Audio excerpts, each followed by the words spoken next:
Hello guys and welcome back to my YouTube channel. और जिसको नहीं पता है मैं बता देती हूँ, I am CMA Tanishka Garg and welcome back to my YouTube channel. The students who are new to my channel, welcome you guys with this new video, and today I will be sharing my strategy for the one of the most asked subject, that is SCM, yes, strategic cost management।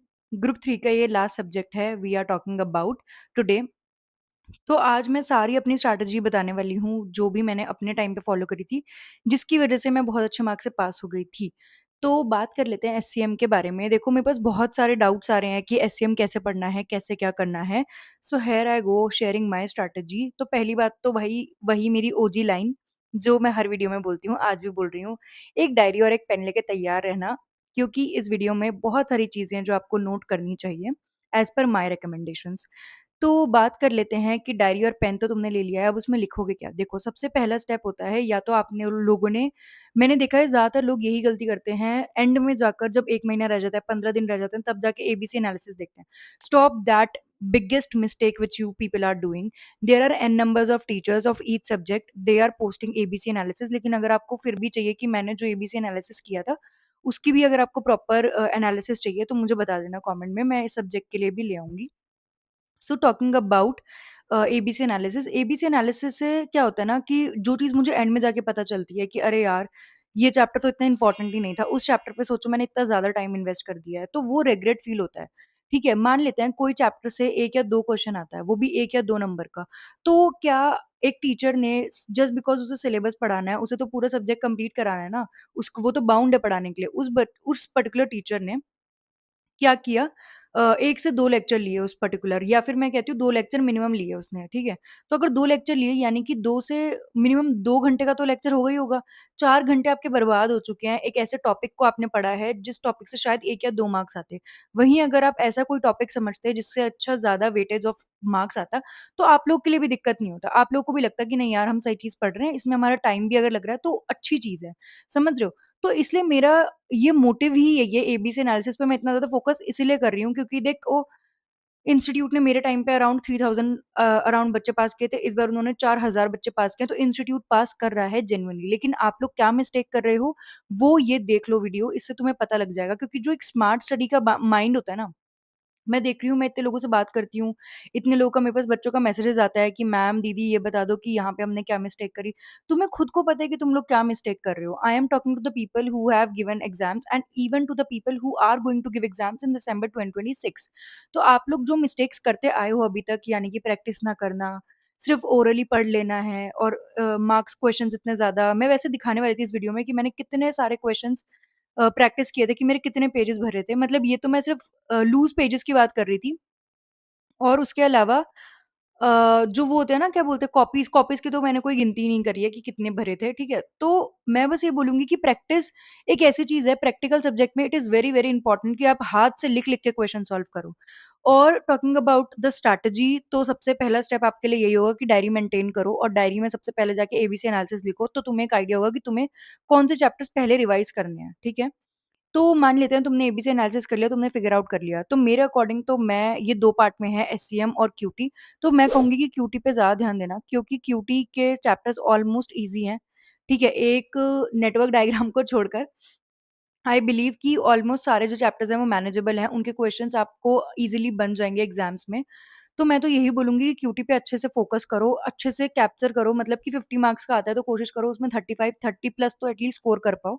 जिससे कि जो बचा हुआ part है वो आप SCM में, जैसे जो मतलब आते ही आते हैं चैप्टर्स, और बहुत ज़्यादा टाइम टेकिंग भी नहीं है, जैसे लाइफ़स्टाइल कॉस्टिंग हो गया, इवन क्या बोलते हैं एबीसी कॉस्टिंग, और ये सब चीज़ें जो हैं, तो ये जो है ना एक्टिविटी बेस्ड कॉस्टिंग, ये वाले जो छोटे-छोटे चैप्टर्स हैं, ये बहुत ज़्यादा टाइम भी नहीं लेते हैं। थ्रूपुट कॉस्टिंग, ये थ्रूपुट अकाउंटिंग, ये सब बहुत ज़्यादा टाइम नहीं लेते, लेकिन अगर इनका क्वेश्चन आ जाता है ना, तो एकदम ऐसा लगता है कि भैया क्या ही हो गया मतलब। मैं नहीं बोलूँगी कि स्टैंडर्ड कॉस्टिंग को छोड़ के जाना चाहिए, क्योंकि उसके एमसीक्यूज़ भी आते हैं। अगर आपको लगता है कि आप रिकंसिलिएशन तक पहुँचते हो और सब कुछ गुल हो जाता है दिमाग से, मेरे साथ भी होता था। तो इसलिए मैं तो यही बोलूँगी कि एक काम करो, जितना कर सकते हो, जितना तुम्हें लगता है कि हाँ ठीक है, इतना हम पढ़ लेते हैं, इतना हमें मैनेजेबल है, इतने क्वेश्चन्स आएँगे तो हम कर लेंगे। क्योंकि क्या हुआ था, मेरे अटेम्प्ट से क्या हुआ, यूजुअली ये 14 मार्क्स का क्वेश्चन आता है, ये और नेटवर्क डायग्राम, यानी कि स्टैंडर्ड कॉस्टिंग से और नेटवर्क डायग्राम से दोनों ही 14 मार्क्स के फुल फ्लेज्ड क्वेश्चंस आते हैं, सिंगल क्वेश्चन। लेकिन मेरे टाइम में क्या हुआ, 2 क्वेश्चन्स आ गए थे स्टैंडर्ड कॉस्टिंग के जो कि डिविजनल में थे। तो मैं यही बोलूँगी कि मटीरियल, लेबर ओवरहेड ये तो बेसिक हैं, ये तो एटलीस्ट करके ही जाना, जिससे कि क्या होगा, एमसीक्यू सॉल्व कर पाओगे। और दूसरा मेन पॉइंट, अगर 2 क्वेश्चन्स आ गए, पार्ट ए, पार्ट बी करके, तो ईज़िली तुम सॉल्व कर पाओगे 1 क्वेश्चन तो एटलीस्ट 7 मार्क्स का, ठीक है? तो ये चीज़ है। और सबसे बड़ा, ये चीज़ मैं सब वीडियोज़ में बोलती हूँ, इस वीडियो में भी रिपीटेडली बोल देती हूँ वापस से, आपको 7 क्वेश्चन्स मिलते हैं, आपको 5 क्वेश्चन्स अटेम्प्ट करने होते हैं। तो हमें 6 क्वेश्चन्स की बहुत अच्छे से प्रैक्टिस करके जानी है, बहुत अच्छे से। मतलब 6 में क्यों मैं 6 को बोल रही हूँ, क्योंकि कई बार क्या होता है, हम 5 की प्रैक्टिस करके जा रहे हैं और एक क्वेश्चन ऐसा आ गया जो हमें समझ ही नहीं आ रहा है, कि हमने बहुत अच्छे से पढ़ा था, लेकिन वो चैप्टर का कहाँ से क्वेश्चन आया नहीं समझ आ रहा। ये बहुत लेंदी लग रहा है कि अरे नहीं यार, ये तो नहीं हो पाएगा इन द गिवन टाइम। तो मैं यही बोलूँगी कि मतलब कोशिश करना कि 6 क्वेश्चन्स की बहुत अच्छे से प्रैक्टिस करके जाओ। क्योंकि तुम्हें देखो, मैं बताती हूँ, एससीएम का भी पेपर पैटर्न बिल्कुल फिक्स्ड है कि कैसे क्या क्वेश्चन आता है, कौन से पेपर पे, मतलब कौन से क्वेश्चन पे कौन-सा चैप्टर आता है, सब कुछ फिक्स्ड है, ठीक है ना? तो मैं तो यही बोलूँगी कि प्लीज़ ये चीज़ एबीसी एनालिसिस से तुम्हें पता लग जाएगा कि ये चैप्टर इस क्वेश्चन पे आता है, तो तुम ईज़िली उस पे ज़्यादा ध्यान दे पाओगे, ठीक है? So talking about ABC analysis तो ये हो गया है। उसके बाद हम स्टेप 2 पे आते हैं कि आपने क्लासेस कंप्लीट कर लिया। आई एम अज्यूमिंग दैट कि अगर आपने क्लासेस कंप्लीट कर लिया तो ही आप ये वीडियो देख रहे हो, और अगर आपने क्लासेस कंप्लीट नहीं करी हैं तो भी एबीसी एनालिसिस तो पहले ही देख लेना। और रिवीजन के लिए मैं स्ट्रैटेजी बताने आई हूँ कि कैसे आप लोगों को रिवाइज करना चाहिए। रिवीजन 1 के लिए मैं वही स्ट्रैटेजी बोलूँगी। एक प्रैक्टिकल सब्जेक्ट के लिए सबसे ज़्यादा इंपॉर्टेंट होती है प्रैक्टिस। तो I would recommend you guys to do as much as practice you can, and mainly concept clarity पे ज़्यादा फोकस करना। और सेकंड पार्ट में यही बोलूँगी कि कोशिश करो कि क्यूटी के क्वेश्चंस पहले सॉल्व करो।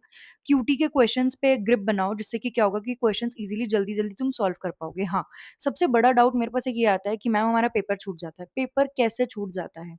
सो I am telling a back story, छोटी-सी है, छोटी-सी, स्किप मत करना, तो तुम्हारे लिए बेनिफिशियल होगा। होता क्या है कि मेरे साथ एक बार हुआ था, अकाउंट्स का 12th क्लास में पेपर छूट गया था। आता हुआ पेपर छोड़ के आई हूँ मैं, ठीक है? क्योंकि इतना लेंदी पेपर था। और वो क्यों हुआ? क्योंकि लैक ऑफ प्रैक्टिस। उस दिन से मैंने ठान लिया था कि भाई मुझे आज के बाद कोई भी एग्ज़ाम देना है, कोई भी पेपर देना है, मैं कभी छोड़ूँगी तो नहीं। ये हो सकता है कि मुझे आता ना हो इसलिए मैं छोड़ के आई हूँ, लेकिन ऐसा नहीं होना चाहिए कि टाइम की वज़ह से मैं नहीं पूरा कर पा रही हूँ। तो वो चीज़ बिल्कुल भी नहीं चाहती थी मैं। इसलिए मैंने पूरी कोशिश की है कि मैंने हमेशा टाइम मैनेज करने की कोशिश करी है अपने। और सबसे बड़ी गलती जो तुम लोग करते हो ना, तुम लोग क्या करते हो, ये क्वेश्चन तुम्हें पता चल गया है कि अच्छा ठीक है, ये क्वेश्चन आया है, ये मुझे सॉल्व करना है, ये मुझे सॉल्व करना है, मैं कर रही हूँ, कर रही हूँ, कर रही हूँ, क्वेश्चन का आंसर नहीं आ रहा।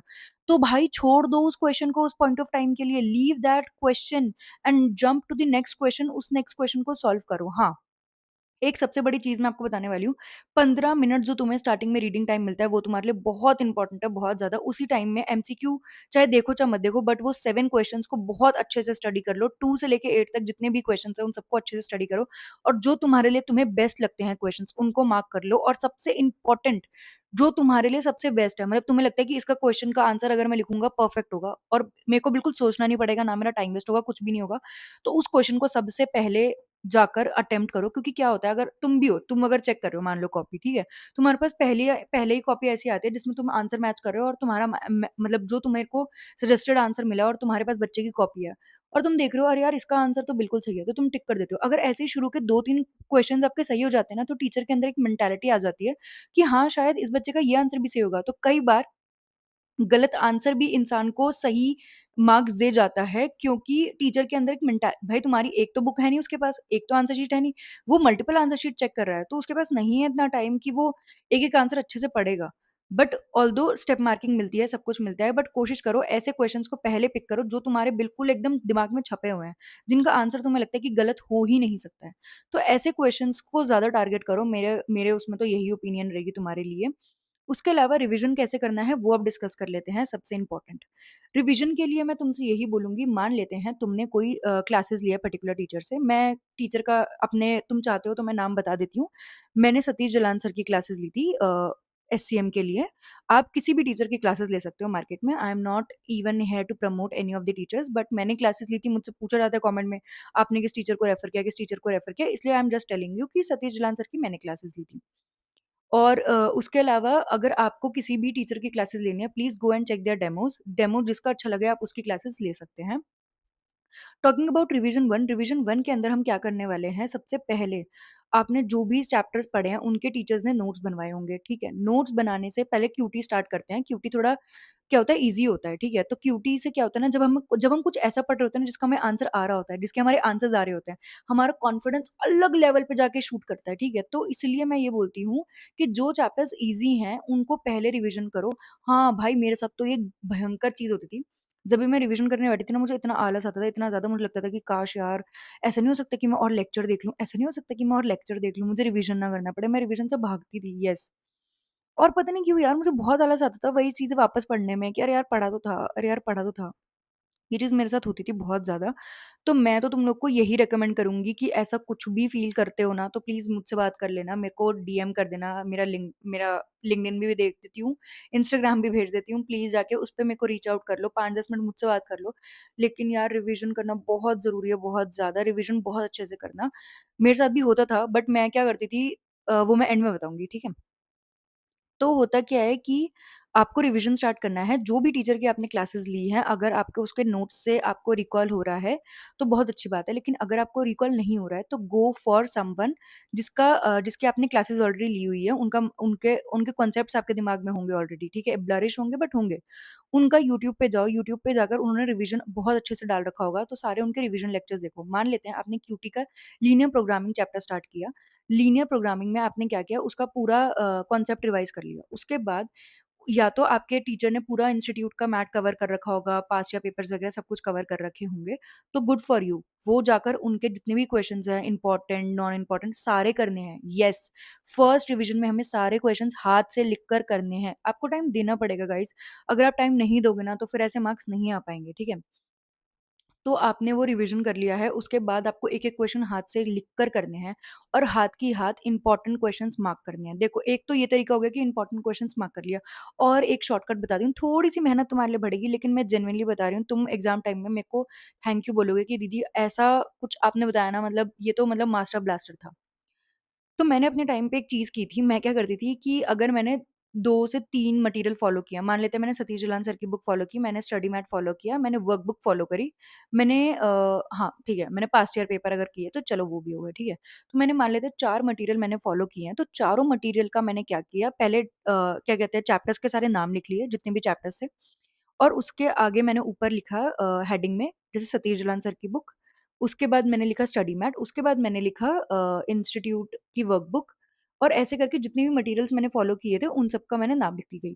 मान लेते हैं मैंने सतीश जालान सर की बुक से 2 क्वेश्चन मुझे ऐसे लगे कि ये इंपॉर्टेंट है, तो उन 2 इंपॉर्टेंट क्वेश्चंस का मैं नाम, नंबर और पेज नंबर दोनों मैं उस एक्सेल शीट में मेंशन करूँगी उस पर्टिकुलर चैप्टर में। ऐसे ही उसके बाद मैंने स्टडी मैट पे गई, उसके बाद मैं वर्कबुक पे गई। ऐसे ही मुझे करना है और इससे क्या होगा ना, मैं आपको बताती हूँ, आपको खोल-खोल के पन्ने नहीं पलटने पड़ेंगे एग्ज़ाम टाइम पे या सेकंड टाइम रिवीजन में या थर्ड टाइम रिवीजन में।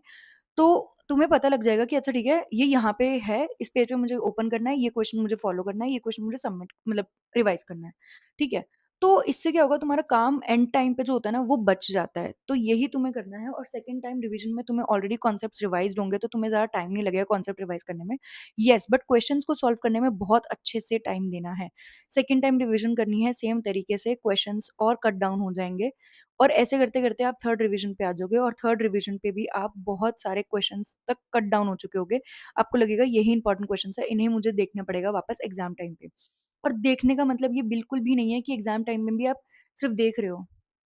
अच्छा, ये क्वेश्चन है, अच्छा ये ऐसा बिल्कुल भी नहीं करना है। हमें एक-एक क्वेश्चन लिख कर सॉल्व करना है। तुम मानोगे नहीं, मैंने एससीएम के टाइम पे अराउंड 30 प्लस क्वेश्चंस मैं सॉल्व करके गई थी एग्ज़ाम से पहले। Yes, you heard me right. अब क्या है, ये तो हो गया प्रैक्टिकल का, 2 क्वेश्चन थ्योरी भी आते हैं if I am not wrong.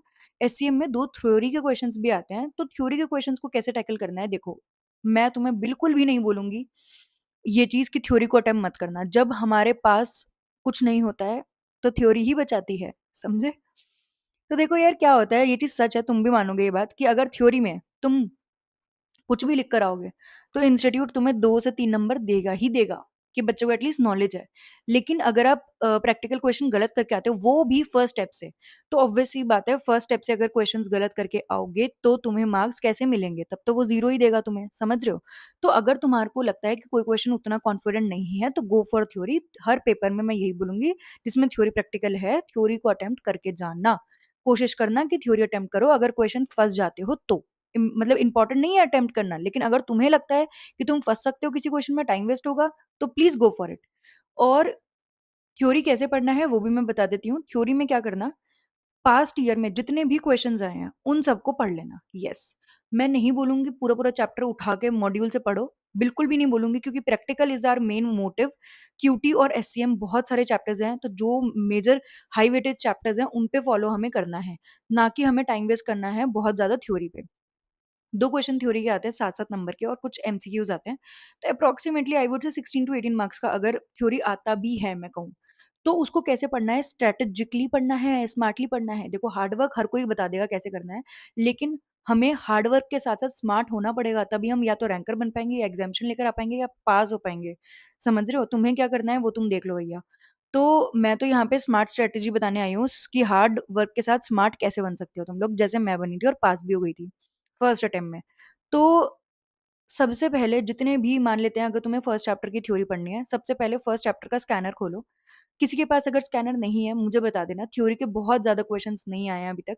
तो तुम चाहते हो, मेरे पास स्कैनर थे, मैं स्कैनर में से तुम्हें क्या बोलते हैं, पीडीएफ बना के शेयर कर दूंगी अपने इंस्टाग्राम पे, और कहोगे तो लिंक्डइन पे भी, वो लिंक्डइन, एक तो लिंक्डइन लिंक्डइन घुसा पड़ा है मेरे दिमाग में, क्या कहते हैं, टेलीग्राम। टेलीग्राम पे मैं पोस्ट कर दूँगी, उसके अलावा इंस्टाग्राम पे भी फॉलो कर सकते हो, वहाँ पे भी मैं पोस्ट कर दूँगी, तो तुम लोग ईज़िली जाके प्रैक्टिस कर सकते हो उन क्वेश्चंस की। और प्रैक्टिस कैसे करना है, लिख के प्रैक्टिस करना है, याद करना है, समझे? अब देखो यार, लॉ की तरह तो मैं तुम्हें नहीं बोलूँगी कि एक-एक पॉइंट लिख कर आना वहाँ पे, बट ऑब्वियसली एक-एक पॉइंट मतलब जो इंस्टीट्यूट के मैट में है वैसे लिख कर आना, बट ऑब्वियसली नॉट। आपको पॉइंट्स में आंसर्स लिखने हैं, इवन सब हेडिंग्स भी लिखनी है, लेकिन हेडिंग्स याद रखना जिनकी हेडिंग्स हैं, जिनकी हेडिंग्स नहीं है तो कोई फ़ायदा ही नहीं है, लेकिन जिनकी हेडिंग्स है वो हेडिंग्स याद रखना। अंदर का मटेरियल कुछ भी मतलब कुछ भी का मतलब होता है, उससे रिलेटेड लिख कर आ जाना अपने हिसाब से, क्योंकि वहाँ पर लोग इतना ज़्यादा टाइम नहीं देंगे कि आपका थ्योरी का आंसर एक-एक मिनट में एक-एक लाइन पढ़-पढ़ के दे रहे हैं, वो ऐसा नहीं है। क्योंकि मेनली वो प्रैक्टिकल सब्जेक्ट है, और थ्योरी जो इन चैप्टर्स की, मतलब इन सब्जेक्ट्स की थ्योरी होती है ना, जैसे एसएफएम, एससीएम, तो ये लोग नहीं चाहते हैं कि आपको एग्ज़ैक्ट बुकिश लैंग्वेज याद हो, ठीक है? क्योंकि ये कोई वो तो है नहीं लॉ। तो इसलिए मैं बोलूँगी थ्योरी के लिए स्कैनर फ़ॉलो करना, स्कैनर नहीं है तो कमेंट कर देना, मैं जल्दी से पीडीएफ शेयर कर दूँगी उसकी भी, जितने भी थ्योरी चैप्टर्स हैं उनके लिए। तो ये थी मेरी प्रैक्टिकल और थ्योरी की अप्रोच। अगर आपको और भी कोई डाउट हो तो आपको पता है आपको क्या करना है, या तो कमेंट कर दो, या फिर टेलीग्राम, या फिर इंस्टाग्राम, दोनों पे आप जाकर मुझसे पूछ सकते हो। आपको पता है कि मैं पर्सनली आप लोगों के साथ वन टू वन इंटरैक्ट करती हूँ, जो भी आपके डाउट्स होते हैं वो मैं क्लैरिफ़ाई करती हूँ।